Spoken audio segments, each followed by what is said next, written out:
Generadores de ideas, en compañía. 3:37 minutos, estamos de vuelta en compañía a través de la señal de Éxitos Maracay. Últimamente hemos visto muchas noticias, inclusive invitaciones o comentarios en internet acerca de algo llamado think tanks. Es una tendencia que ha proliferado muchísimo en el mundo y trata básicamente de compartir ideas. Pero para entender el tema a profundidad y para saber para qué sirve, nosotros hemos contactado con un especialista. Su nombre es Blas Moreno, es especialista en relaciones internacionales, director de contenido y analista en El Orden Mundial, y lo tenemos a través de WhatsApp. Blas, buenas tardes, bienvenido en compañía. ¿Qué tal? Buenas tardes, ¿cómo estáis? Bueno, contentos de poder conversar contigo y queremos en principio que nos explicaras un poquito sobre los think tanks, de qué se trata este movimiento que al parecer está teniendo muchísimo éxito a la hora de plantear soluciones, sobre todo para las sociedades, para las comunidades y que viene, por cierto, de otro tipo de estrategias que no eran aplicadas en principio para esto. Bueno, un think tank que se traduce a menudo de manera un poco errónea en español como tanque de pensamiento, aunque quizás sería mejor decir centro de pensamiento o generador de ideas, ¿no? Como decís vosotros, es un sitio, es una institución en la que básicamente se reúnen una serie de profesores, una serie de expertos dedicados exclusivamente a analizar la realidad que les rodea, analizar cada aspecto de los que sean ellos expertos, digamos, y a generar pensamiento y a generar ideas que puedan ser útiles, como decís, para la sociedad y en gran medida también para los gobiernos, ¿no? Esto, como decís, es algo bastante reciente. En realidad esto empieza a proliferar de verdad con la Guerra Fría, pero bueno, es algo que ya vemos en la antigüedad, ¿no? O sea, el famoso tratado de Maquiavelo, El Príncipe, que es un tratado político es un señor que aconseja a su gobernante en la Florencia del siglo XV cómo tiene que gobernar, es un poco un precedente. Es alguien que sabe de algo aconsejando a quien tiene poder para que sepa realmente cómo tiene que llevar a cabo su actividad de gobierno, ¿no? Esa es un poco la idea del think tank. Es verdad, por supuesto, que aquí también entramos ya en lo importante que es la guerra de las ideas. Igual que los países compiten por ver quién es el que tiene más poder económico o también tiene más poder militar, pues también compiten a ver quién tiene las ideas más influyentes, ¿no? Y en los think tanks se han desarrollado ideas tan importantes como, por ejemplo, el famoso choque de civilizaciones de Huntington, que es un poco esa idea que explica que el mundo se divide en culturas que van a estar siempre peleadas, o ideas como las que han regido el mundo después de la caída de la Unión Soviética, ¿no? O sea que, aunque no los veamos, están ahí y son muy influyentes de alguna manera. ¿Podría decirse, Blas, que esta entonces es una versión política o del mundo político de la conocida tormenta de ideas que hemos aplicado durante tantos años en el mundo académico, hasta en el mundo de la publicidad, etcétera? Sí, de alguna manera sí. Estas son instituciones compuestas por una serie de expertos y, hombre, aunque allí cada uno tiene su área de especialización, al final a lo que se dedican es a desarrollar ideas en conjunto que pueden ser influyentes. O sea que sí, de alguna manera sí que es algo parecido. Okay. Hablaste de la Guerra Fría y del final de la Guerra Fría, y hace muy pocos días se conmemoraba el 9 de noviembre la caída del muro de Berlín. Y creo que podría ser uno de los primeros think tanks de esta era moderna, porque al final, más allá del poderío militar y de todo este tipo de operaciones que estuvieron involucradas, se está hablando de derribar la idea del comunismo, ¿no? Sí, de alguna manera ese momento también es un momento protagonista de lo que hace un think tank. Hay otra idea muy importante, que es la famosa idea del fin de la historia, con la cual un profesor estadounidense de origen japonés, Francis Fukuyama, desarrolló la idea de que, caída la Unión Soviética, se ha acabado la pelea ideológica, Estados Unidos y Occidente han ganado, han vencido, y por lo tanto la historia, entre comillas, se ha acabado porque ya no vamos a avanzar más.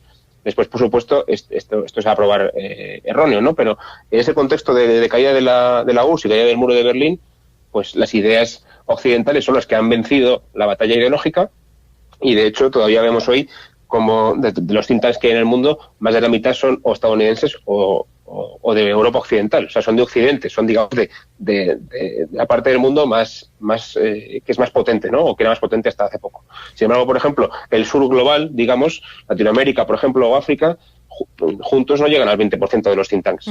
O sea que realmente esto es una cuestión de prestigio internacional, de alguna manera.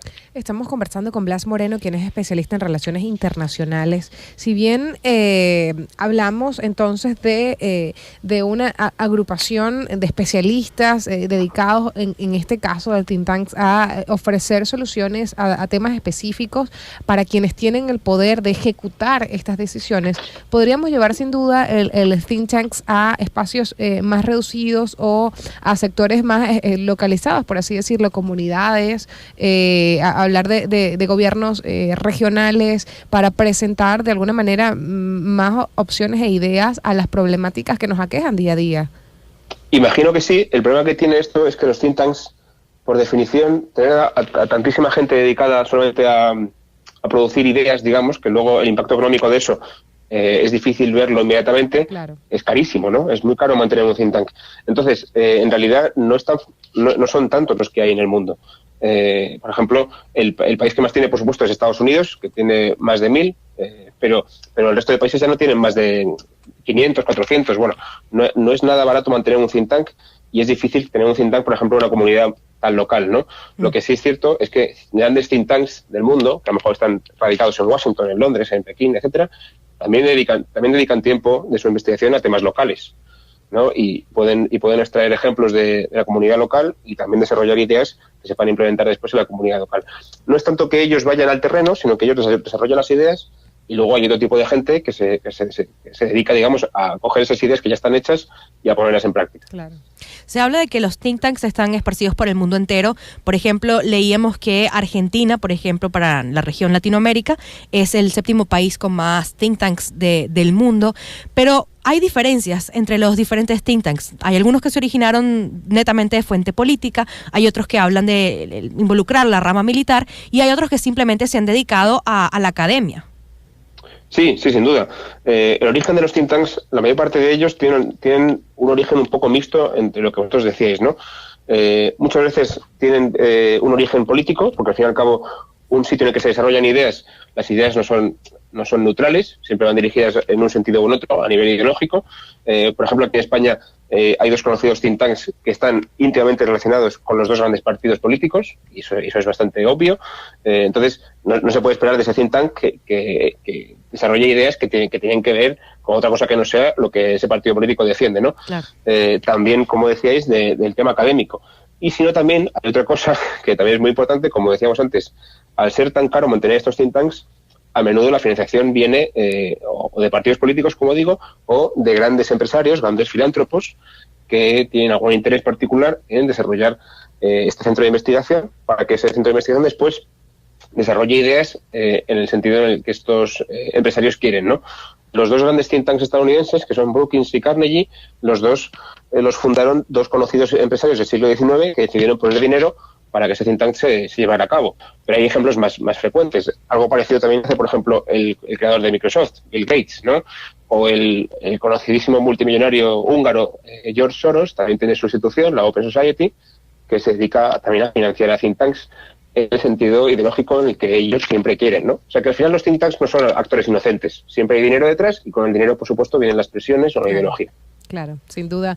Blas, ha sido un placer conversar contigo. Nos queda un poco más claro el tema de los think tanks que están tomando, yo creo que un poco más de visibilidad en el mundo, sobre todo para los mortales que no pertenecemos a esas grandes instituciones y queremos entender un poquito más de cómo está funcionando la diplomacia también a niveles altos. Blas, un placer y queremos saber un poco más de cómo leer sobre tu trabajo, lo que haces en el orden mundial. Sí, nosotros no somos un think tank, somos otra cosa, somos un medio, digamos, de divulgación a nivel internacional. Nos dedicamos precisamente a esto que he hecho yo hoy, a contarle al público general temas de interés internacional, y quien nos quiera leer puede hacerlo en elordenmundial.com y también nos puede encontrar en Twitter, en Facebook, en Instagram, etcétera, ¿no? La idea es un poco contarle al público no instruido, a la gente que no sabe de esto necesariamente, por qué el tema internacional importa, y contarlo de una manera un poco más accesible, un poco más cercana al público que lo que hace la academia, que es mucho más duro quizás, ¿no? Hoy sin duda. Así que nada, yo encantado porque me habéis ya... Sí. Que sin duda con nosotros los has logrado, Blas.